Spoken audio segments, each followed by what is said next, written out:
buenas noches a todos, bienvenidos de nuevo a este pequeño rincón del cinéfilo. Esta noche quiero que os quedéis conmigo porque os voy a hablar de una película apasionante en una no menos apasionante crítica y revisión. Pero antes de empezar con el vídeo que os voy a comentar esta noche, con la película que os voy a comentar esta noche, os quiero informar que os suscribáis al canal, es totalmente gratis, no tenéis que pagar absolutamente nada, que le deis a la campanilla para que no os perdáis ninguno de mis nuevos vídeos y que me podéis hacer todos los comentarios que queráis aquí abajo en la caja de comentarios de esta película o sobre cualquier película de la historia del cine, sobre actores, directores, bandas sonoras, diseño de producción, personajes importantes de la historia del cine, lo que vosotros creáis, me podéis hacer todos los comentarios que queráis también, enviándome vuestras preguntas a mi dirección de correo criticascinéfilas40 con número, todo junto, criticascinéfilas40@gmail.com. Esta noche, como dije en mi vídeo anterior de Piratas del Caribe, os voy a comentar una película apasionante desde mi punto de vista. Una película que seguro muchísimos de vosotros no lo esperéis y que es una película que hoy ha caído prácticamente en el olvido, ya no para muchos cinéfilos, que estoy seguro que también, sino para el público en general. Es una película de finales de los años 50, exactamente 1959, y es una película dirigida por un francés llamado Marcel Camus. Y es una historia que se desarrolla, es una preciosa historia de amor, que se desarrolla en el Brasil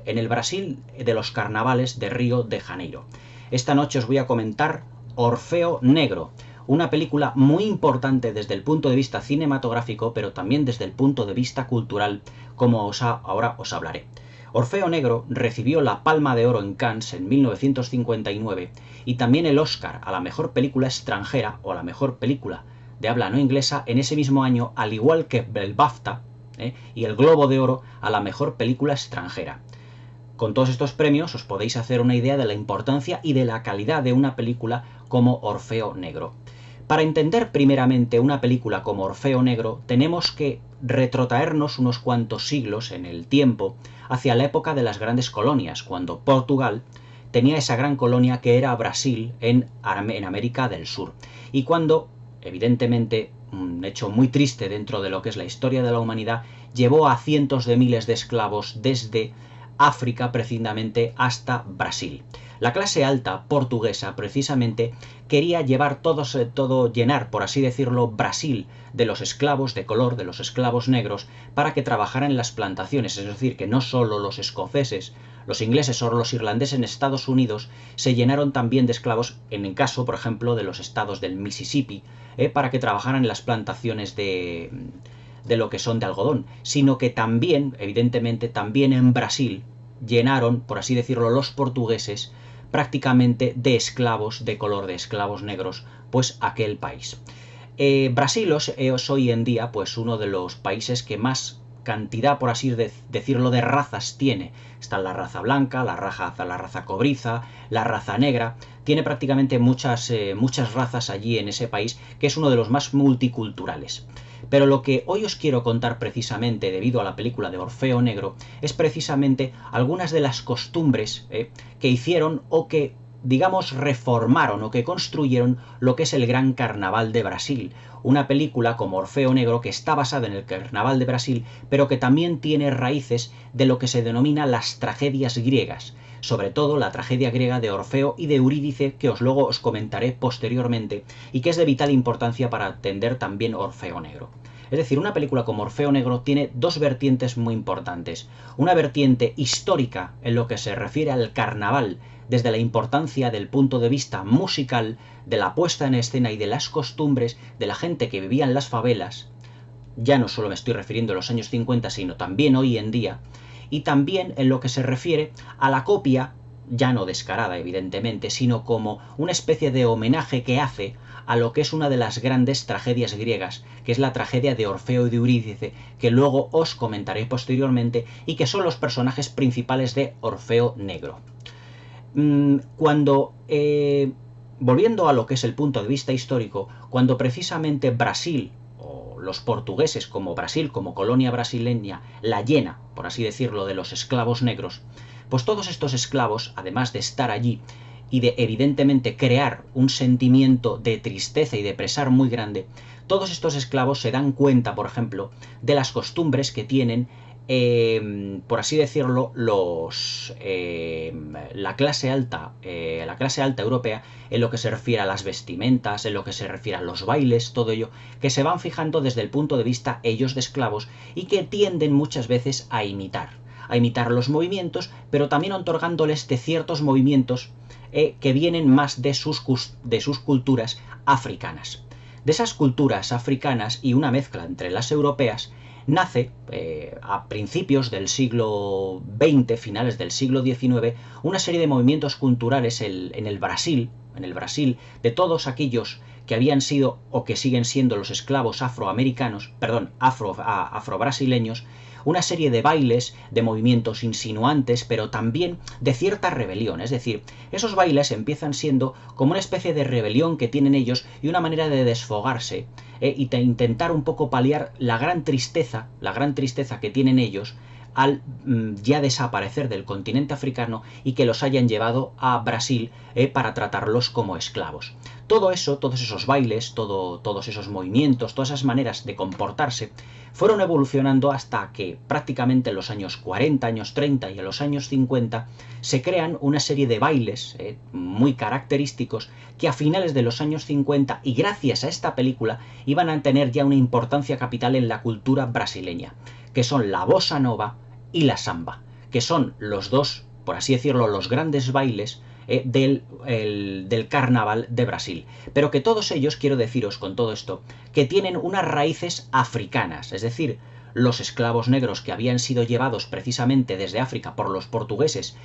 para trabajar como esclavos, evidentemente, en Brasil, llevan esas culturas, llevan esas raíces africanas y esos, como diría yo, como bailes de las tribus africanas, los bailes, por ejemplo, de los médicos brujos, de lo que son las tribus, los colectivos, todo eso lo llevan allí. Y mezclado con los bailes que suelen ver ellos, que son los de la clase alta, que algunas veces se podían ver desde su posición de esclavos, crean una serie de movimientos y de bailes que todos esos van evolucionando hasta crear lo que se denomina la samba y la bossa nova.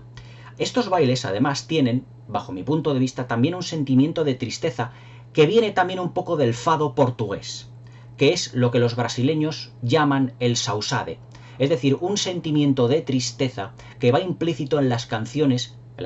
que ellos, valga la redundancia, cantan para dar rienda suelta pues a los bailes como son la samba, la bossa nova, y que además en los años 30, en los años 40, cuando van evolucionando, el mundo ve estos bailes como con cierta reticencia, es decir, como con bailes un poco de mitología africana, bailes un tanto infantiles, pero que en realidad tenían un sentimiento interior, y ese sentimiento era un sentimiento como de rebeldía y a la vez de tristeza, de rebeldía por ser precisamente los bailes y los movimientos de una raza que había sido esclavizada y llevada a Brasil para trabajar, que entonces era colonia portuguesa. Y también un sentimiento de tristeza, lo que los portugueses denominan la sausade, un sentimiento de tristeza que también está presente en el fado portugués, acordémonos de que estamos en Brasil, pero que también lo adquieren los esclavos negros brasileños debido precisamente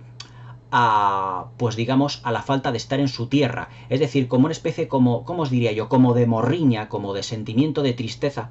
y como sentimiento de pérdida de lo que fue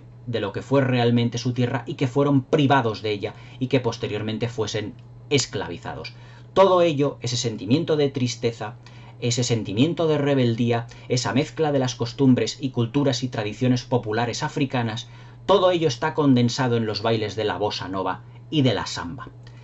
Además, estos bailes, la bossa nova y la samba, fueron también creados, o mejor dicho, no creados, sino madurados o perfeccionados, por así decirlo, pues en los bares, en las cafeterías, en los restaurantes de ciertos núcleos urbanos de Brasil como Río de Janeiro. Y que todo ello mezclado con una serie de músicas, de estilos musicales también muy movidos todos ellos, se crean y madura lo que es la samba y la bossa nova, que en los años 50 ya prácticamente se puede decir que ha adquirido su gran plenitud y su gran desarrollo, por así decirlo, dentro de lo que estamos hablando, que es la cultura brasileña,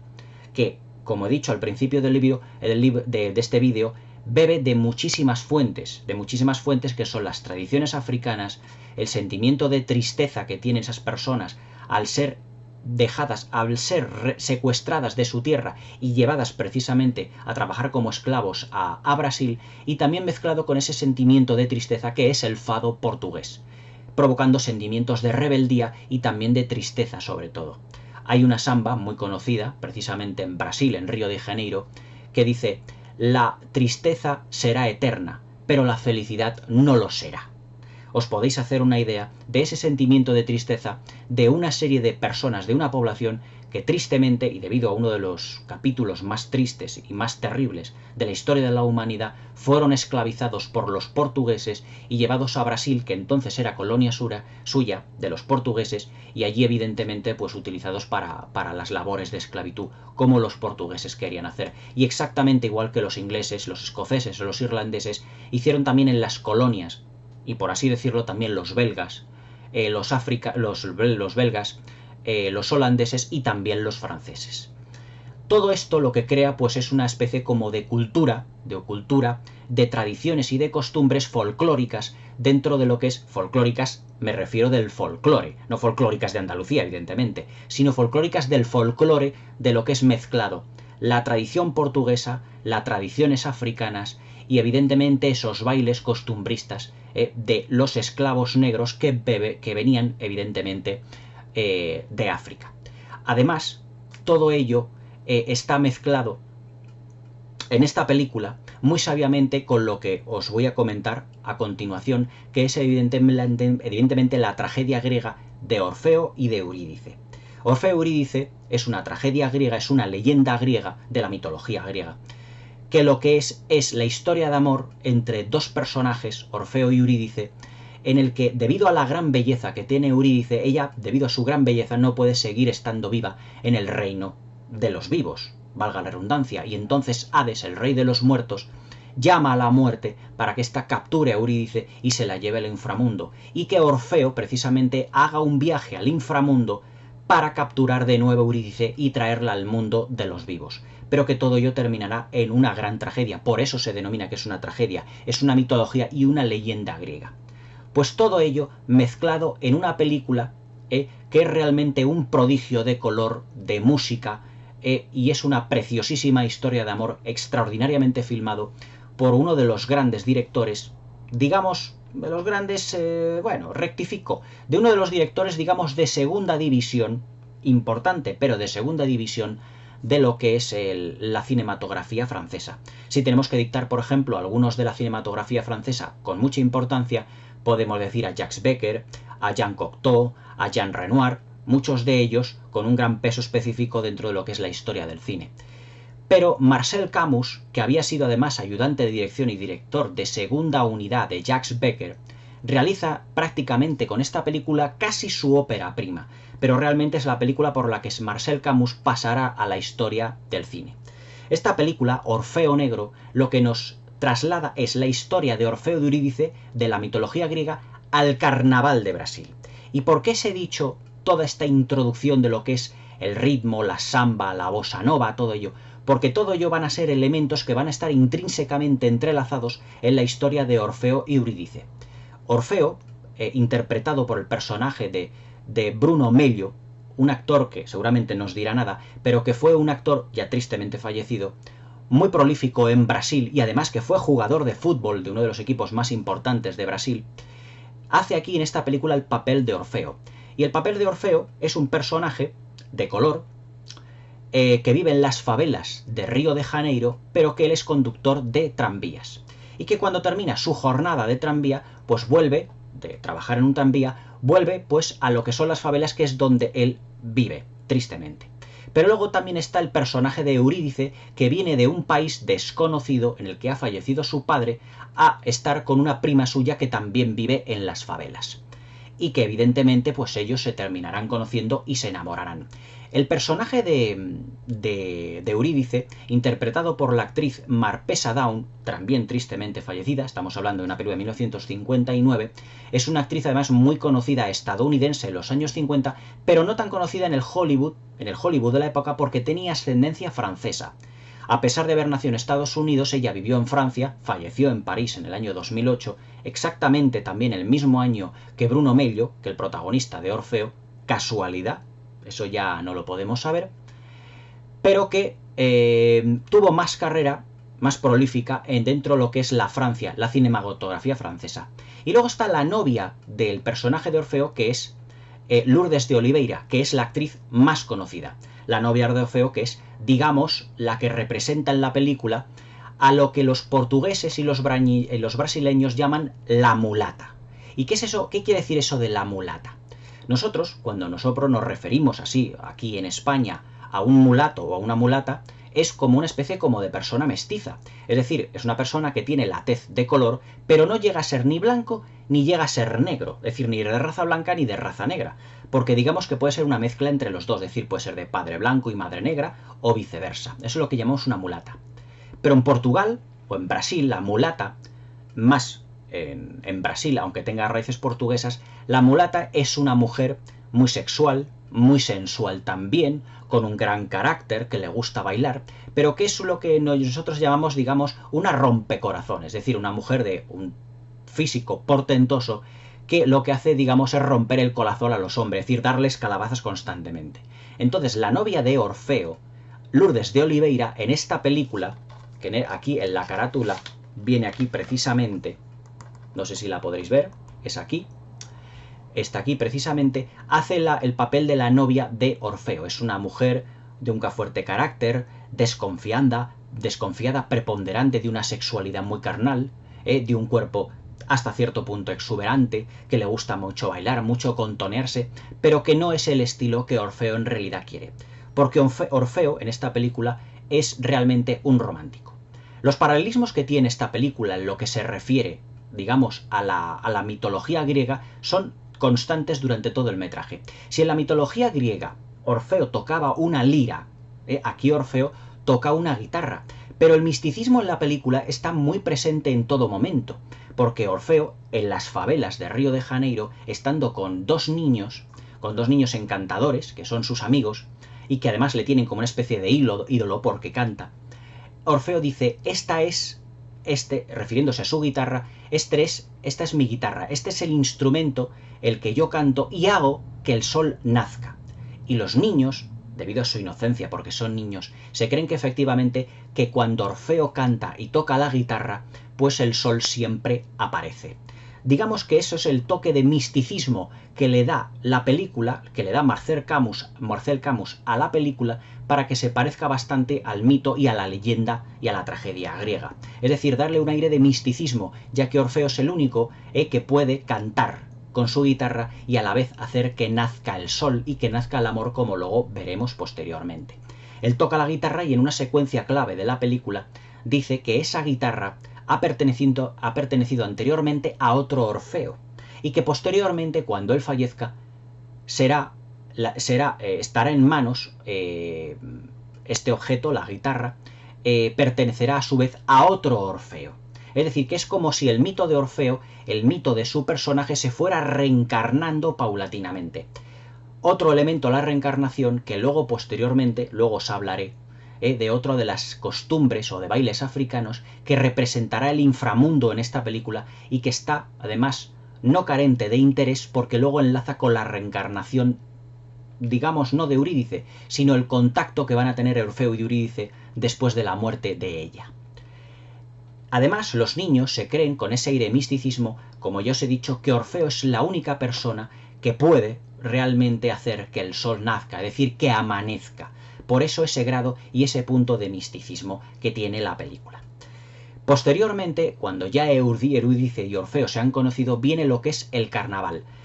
La película, en este sentido, funciona además, como historia de amor, también como un gran documental, ya que esta película tuvo una importancia capital dentro de la historia del cine porque fue la película que dio a conocer a la bossa nova y a la samba al mundo occidental, o prácticamente fue la que convirtió a la bossa nova y a la samba en un éxito comercial debido al éxito comercial también de la película.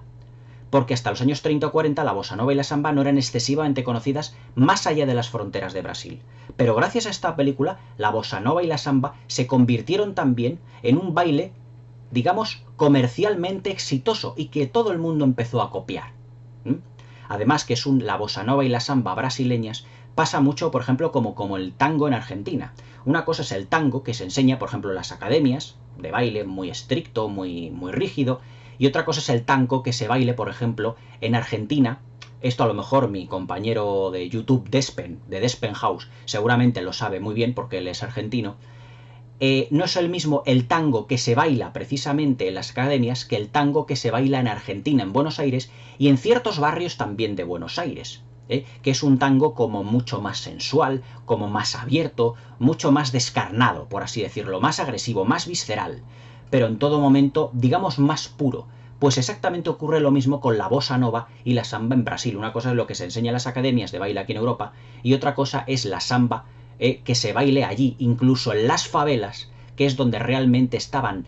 la raza, es decir, los afro-brasileños, que fueron los que sus antecesores les dieron o trajeron sus costumbres y esos bailes de la antigua África, como yo os había dicho al principio del vídeo. Entonces la película se convierte en un gran, ya no solo en la película de historia de amor, sino que también en secuencia es una especie como de documental donde se va a entender y donde vamos a ver las costumbres de los brasileños con la samba, la bossa nova. Daos cuenta que en los años 50 todavía no se habían construido los famosos sambódromos. O sea, los sambódromos son prácticamente algo moderno, donde ahí el carnaval de Río de Janeiro se expande completamente. Pero en los años 50 no. En los años 50 las calles de Río de Janeiro se quedan completamente vacías, como también se ve en la película, y entonces todos se dan rienda suelta a lo que es el gran carnaval. Pero todavía en los sambódromos no se habían construido. Pero realmente lo que se hace más hincapié es en la historia de las favelas brasileñas, es decir, donde se supone que hay una samba y una bossa nova muchísimo más pura que la que puede haber en academias de baile, ya lo digo, en Europa, aquí en España o en el mismísimo Brasil. Es decir, es más puro, más visceral, pero mucho más genuino en esos barrios, digamos, en esas favelas, que es el de la gente, digamos, económicamente más pobre, pero que su rebeldía y su tristeza, como os digo al principio del vídeo, lo llevan, digamos, a la fisicidad en los bailes de la samba y de la bossa nova. En la película vemos bellos parajes de lo que son favelas construidas, con decorados evidentemente para la película, donde pues se llenan pues las favelas y las calles de las favelas de farolillos, de banderolas, de fiestas, de todo lo que son y cómo se baila en mitad de las calles la samba y la bossa nova y cómo la gente el día antes de los días antes de carnaval, del día antes de carnaval realmente lo vive, porque sale a las calles, baila constantemente en los mercados, en los mercaditos, en las calles, en todo en Río de Janeiro están ya como bailando ya la samba y la bossa nova, evidentemente. Además de la película, que sirve también, digamos, telón de fondo o como telón de fondo todo lo que es ese documental que luego daría en la banda sonora de la película pie a un éxito comercial de la samba y la bossa nova, tenemos lo que es el hilo conductor y columna vertebral de la película, que es realmente la historia de amor de Orfeo y de Eurídice. La historia de amor que prácticamente se puede decir que sigue a pies juntillas lo que es la mitología, la leyenda griega. La leyenda griega. Aquí Orfeo, ya os digo, protagonizado e interpretado por Bruno Mello, se enamora de Eurídice, pero que tiene que haber elemento catalizador, digamos, para la muerte de Eurídice. Aquí, digamos que Hades, el rey del inframundo, el dios del inframundo, no existe. Pero sí que existe la muerte, que está personificada, o que está interpretado por una persona que está disfrazada de muerte, es decir, de esqueleto. ¿Os acordáis por ejemplo, del comienzo de la última película de James Bond, que es Spectra, cuando Daniel Craig va vestido con esa máscara? Pero claro, es una cosa que es diferente, es el Día de los Muertos en México, que no tiene nada que ver con los carnavales de Brasil, no nos confundamos. Los mexicanos que me estén viendo, no voy a confundir lo que es el Carnaval de Brasil con el Día de los Muertos de los Difuntos en México. Yo solo hago alusión a lo que es el disfraz. En esta película, la persona está completamente disfrazada de la muerte, es decir, está disfrazados como esqueletos. Más, los dos niños, amigos de Orfeo, cuando ven que Eurídice está huyendo de este ser vestido, de este hombre vestido, precisamente de muerte, de esqueleto, le dicen uno al otro, es que la está persiguiendo la muerte, como haciendo referencia directa al mito, a la mitología griega. Y entonces, en esta persecución, también en la que aparece Orfeo y trata de proteger a Eurídice, en un primer encuentro con la muerte, vemos también que además hay reminiscencias de otro baile brasileño, que además viene de las raíces, precisamente también, portuguesas y africanas, que es la capoeira. La capoeira es una serie de movimientos, pero también de lucha, precisamente de lucha y de defensa, que tienen ciertos bailes también africanos, pero llevados en este caso a Brasil. Y la muerte, cuando trata de defenderse de Orfeo, porque Orfeo saca una navaja, la muerte, es decir, la persona disfrazada de esqueleto, se defiende haciendo unos movimientos de lucha que son precisamente los movimientos de la capoeira. Es decir, esta película no solo nos está aclamando de lo que es el mito de Orfeo de Eurídice, sino que también es un amplio abanico cultural y costumbrista de muchos bailes, tradiciones y movimientos africanos y también brasileños, atendiendo a lo que son los esclavos cuando se instalaron en Brasil debido a la época colonial portuguesa. Precisamente cuando ya Eurídice trata ya de escapar de este ser completamente vestido, es cuando ya se arroja en las manos de Orfeo. Y en cuanto Orfeo le dice precisamente: no te preocupes porque realmente yo estoy aquí para protegerte, y la lleva a su cabaña, y es cuando ya inicia el idilio. Pero evidentemente lo que es la historia de Eurídice está completamente condenada porque la muerte volverá el día precisamente del carnaval, irá el día del carnaval, y entonces acabará terminando con ella. Y entonces es cuando Orfeo tiene que ir a buscarla al inframundo, en este caso a un hospital de campaña, pero precisamente un hospital de Río de Janeiro, que también estará enfocado con una serie como de colores rojizos, que luego cuando hable de la parte técnica de la película os lo haré a entender. En esa persecución donde Orfeo trata de proteger a Eurídice, pero que no puede porque la muerte termina ya llevándosela,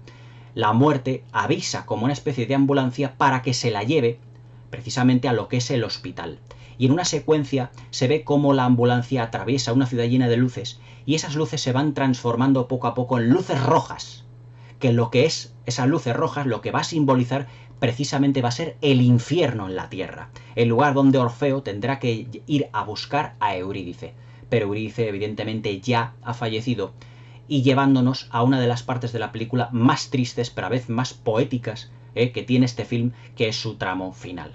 Orfeo prácticamente se puede decir que recorre el hospital entero en busca de Eurídice sin encontrarla. Y hay un plano, precisamente un plano cenital, de Orfeo bajando unas escaleras, las escaleras del hospital, y abajo del todo, donde está la morgue, se ve completamente de color rojo. Es decir, simbolizando el inframundo donde Orfeo tiene que ir al día siguiente para poder rescatar el cuerpo de Eurídice. Cuando Orfeo ve a mitad de la noche que es incapaz de dar con Eurídice, que todavía no ha dado con ella, dentro del hospital da con un personaje dentro de lo que es la sede de reclamaciones, la zona de reclamaciones para reclamar el cuerpo de Eurídice,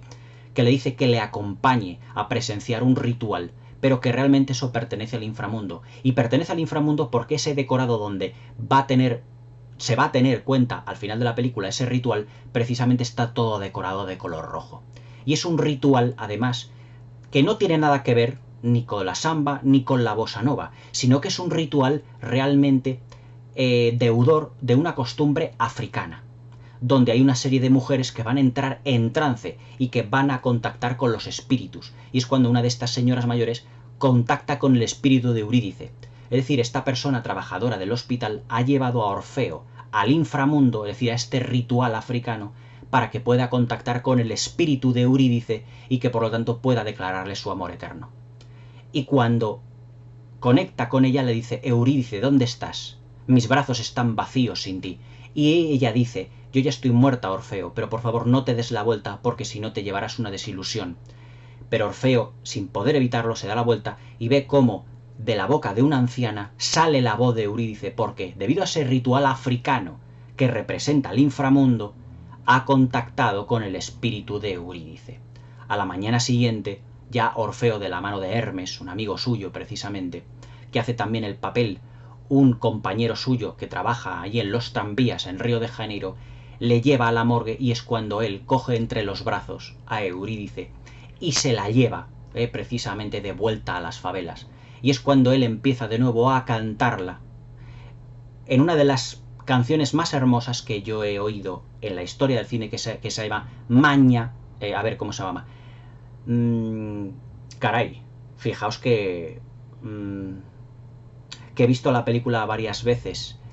Ya he dado con ella. Se llama Mañana de Carnaval, o Maña de Carnaval en portugués, que es una canción profundamente triste, donde se tiene en cuenta el espíritu de rebeldía, pero a la vez de tristeza, que es el sausade, que es el que os he comentado al principio de la crítica. El sausade, que es el sentimiento con el que Orfeo canta a Eurídice precisamente cuando ella ya ha fallecido. Y además que la lleva como una auténtica virgen, porque la lleva prácticamente en un manto blanco, que en realidad son pues las sábanas de la morgue del hospital, pero llevándole prácticamente en brazos, como aparece aquí en la portada del slipcover de la película. La lleva en brazos hacia lo alto de la favela, y cuando allí precisamente Lourdes de Oliveira, es decir, la mulata que os he comentado, el mito de la mulata que os he comentado, que es la novia oficial de Orfeo, pero que ella en realidad no la quiere, cuando coge una piedra, se la estampa a Orfeo en la cabeza, y Orfeo y Eurídice, ambos, los dos, caen por un precipicio, y los dos quedan como el uno abrazado al otro, abajo fuera del precipicio. Ahí es donde prácticamente la película parece que termina. Pero entonces el mito de la reencarnación de Orfeo, que ha hecho precisamente alusión al principio de la película, toma forma. Porque de los dos niños que estaban con Orfeo, uno va a ser la reencarnación de Orfeo. Y cuando él empieza a tocar la guitarra para que amanezca, para que el sol amanezca, para que la mañana de carnaval resurja, que es la canción que decía y que cantaba Orfeo a Eurídice, aparece precisamente cuando está cantando la mañana de carnaval el niño con la guitarra, aparece una niña con un vestido blanco. Y que le dice el niño, ¿tú eres Orfeo? Y dice el niño, no, yo me llamo José. Pero le dice la niña, sí, tú eres Orfeo. Y ella se pone a bailar al son de la música exactamente igual que hacía Orfeo cuando estaba con, mejor dicho, que hacía Eurídice cuando estaban con Orfeo, la pareja original de la película. Todo ello cerrando el círculo de lo que es ese mito de la reencarnación y de la mitología griega, pero mezclándolo muy sabiamente con las costumbres de los bailes africanos llevados al Brasil, con las carnavales de Río de Janeiro y con esa puesta en escena completamente fastuosa. Orfeo Negro es una película realmente conmovedora como historia de amor, ya no solo precisamente por estar ambientada en un marco, digamos, idealizado, porque aquí la vida de las favelas que en esta película vemos no es la vida de las favelas, por ejemplo, de la película de Ciudad de Dios, por ejemplo. Es decir, donde todo se mueve por droga, por violencia, que es más realmente lo que se atañe a lo que es la realidad. Pero aquí, en esta película, todo está idealizado. Idealizado,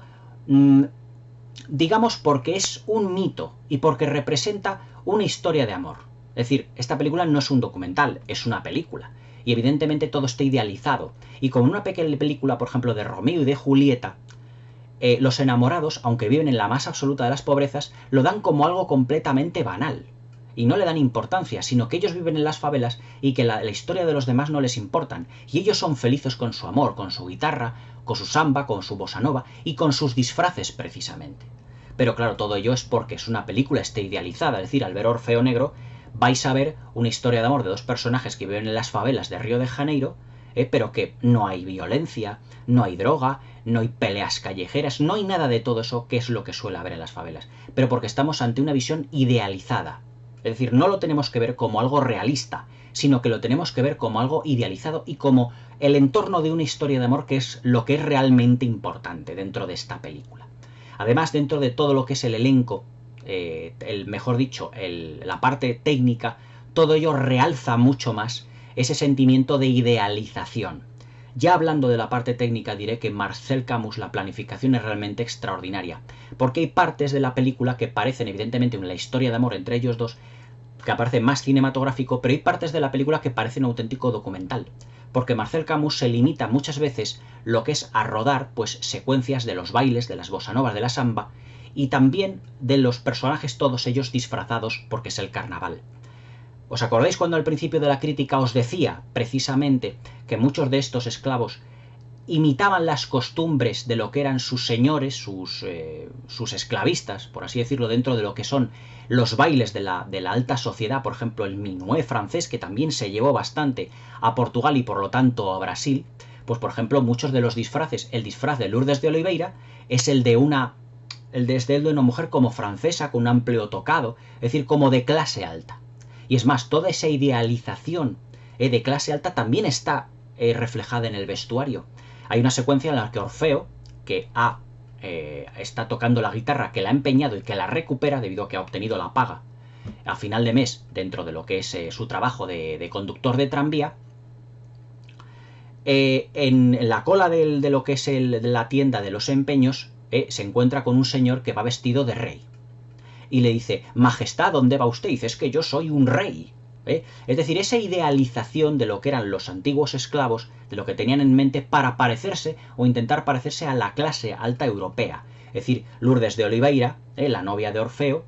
a la que luego defenestra precisamente para irse con Eurídice, va vestida como si fuera una María Antonieta francesa. Y la persona que estaba detrás en la casa de empeños va vestida como un rey francés, como un Luis XVI. Pero es que también la clase alta francesa también tuvo bastante influencia en la portuguesa y por lo tanto en el Brasil de la época. Todo ello en un despliegue de vestuario y dirección artística realmente impresionante. El colorido es de una suma importancia en una película como Orfeo Negro, porque toda la película es de un Technicolor absolutamente magistral, para aportarnos ese grado de alegría y de idealización que tiene la película en todo momento. Es decir, no vemos luces y sombras solo cuando son la noche y en las persecuciones de lo que es el personaje disfrazado de muerte, Eurídice, pero cuando las secuencias son de día, todo es luminoso, todo es como poético, todos son colores fuertes, muy, muy vivaces, todo ello para idealizar, digamos, a una película de estilo musical de Hollywood,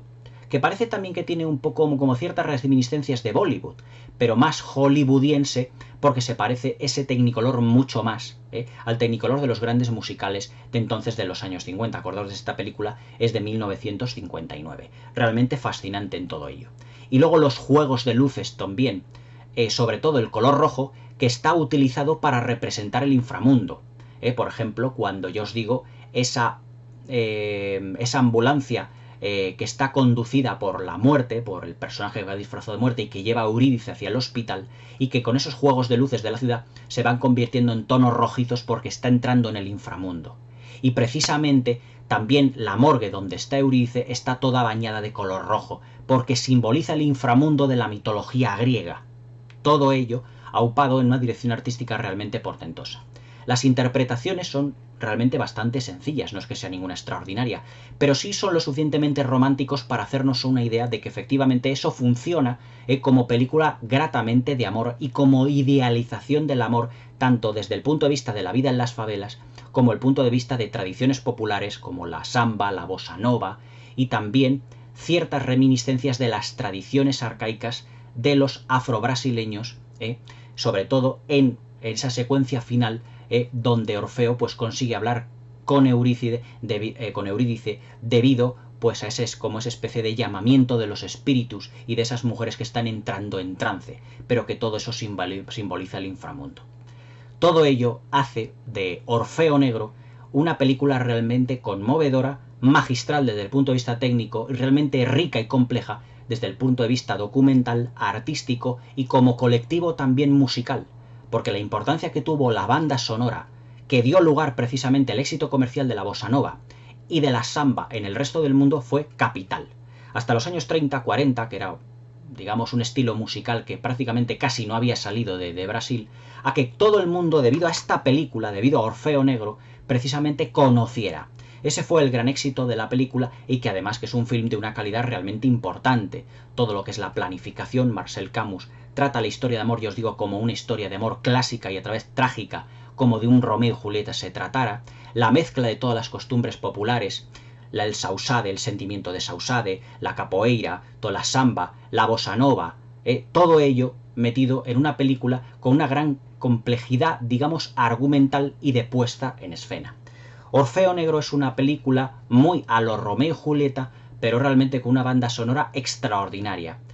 La canción Mañana de Carnaval es triste, pero a la vez alegórica, para la vez etérea, romántica, nostálgica. Realmente nostalgia por ese amor que pudo ser y que no fue debido a la interrupción de la muerte, la interrupción de Hades. Es decir, estos dos personajes pertenecientes a una mitología, trasladados a la pobreza, al sentimiento de pobreza y de esa usade dentro de lo que es el carnaval de Río de Janeiro. Orfeo Negro es una película que yo he visto varias veces en televisión española, antaño, cuando la ponían varias veces, pero que yo he querido recuperarla en formato de alta definición en Blu-ray porque es un auténtico espectáculo visual. Los juegos de luces, los rojizos que simbolizan el inframundo, todo lo que es el colorido de los carnavales, la bossa nova, la samba, los personajes bailando al son de la música, esa alegría que tienen los personajes, la sonrisa de Eurídice, la esperanza de Orfeo, es realmente nostálgico y precioso de ver hoy en día. Orfeo Negro es una película y una historia de amor realmente única que yo recomiendo y que es realmente única porque pocas películas de este estilo se han realizado en la historia del cine. Esto es una película que en 1959, mucho antes de los movimientos políticos, raciales y todo esto, obtuvo Oscar a la mejor película de habla no inglesa, la Palma de Oro en Cannes, el BAFTA y el Globo de Oro a la mejor película extranjera por su calidad, por su riqueza argumental, sus propuestas y también por la reivindicación de una serie de costumbres y de bailes afro-brasileños que se dieron a entender, mejor dicho, en el mundo entero. Por eso fue tan premiada, no por motivos políticos como hoy en día premian muchas películas en Hollywood y fuera de Hollywood. Orfeo Negro es una película única en la historia del cine, no vais a ver una película igual en toda vuestra vida. Veréis muchas al estilo de Orfeo y Eurídice, muchos de ese estilo. También Jean Cocteau realizó con Jean Marais, su amante, también una película llamada Orfeo, que también evidentemente es parecida, pero claro que es una propuesta visual completamente distinta. Pero Orfeo Negro es una película que mezcla la tradición, las costumbres, los mitos, las leyendas dentro de una historia de amor que es universal. La historia de amor entre Orfeo y Eurídice, una auténtica maravilla de película. Orfeo Negro, una auténtica obra maestra del cine francés. No os la perdáis. Hasta mañana.